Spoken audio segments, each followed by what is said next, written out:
and what you're doing wrong and what to drive. They're quick to tell you how to run your life. Sometimes they can't even run their own life. And it's good to take advice. It's good to listen to wise counsel, but nobody can hear what you hear on the inside. Other people may mean well, but they don't know what God put in you.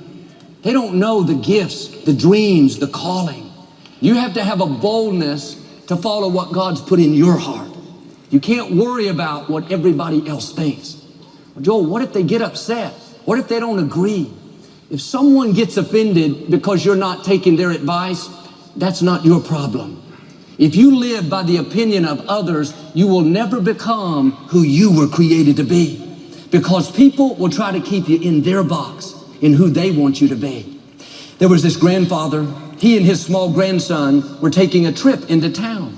He started off letting the grandson ride the donkey. He was walking alongside. Someone passed by and said, "Look at that selfish little boy making that old man walk." He took the boy off and put him on the ground. He got on the donkey. The boy was walking alongside. Somebody passed by and said, "Look at that man making that little boy walk while he rides." He picked the boy up and put him on the donkey with him.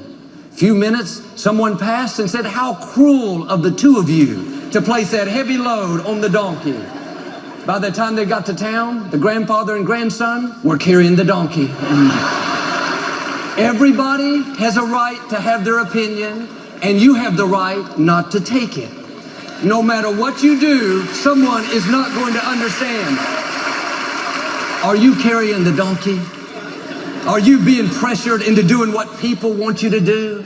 Not want to disappoint anything? It's time to put the donkey down.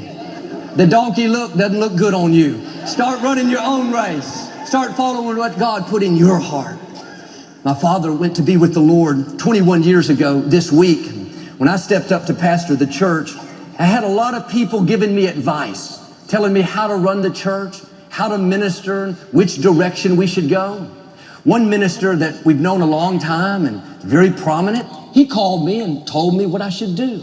He's a good man. I respect him, but nothing he said bore witness on the inside. I felt pressured to be who he wanted me to be, and pressured to be who someone else wanted me to be. All these good opinions from good people, but deep down, I knew which direction I was supposed to go. I didn't know if it was going to work out, but I wasn't going to be squeezed into somebody else's mold. And I told that minister that's not what I felt on the inside, and he didn't agree. He thought I was making a mistake, but I knew when I came to the end, he wouldn't be on the throne. I wouldn't have to answer to him. I followed what God put in my heart, and God has taken me further than I've ever dreamed. Don't let people squeeze you into their mold.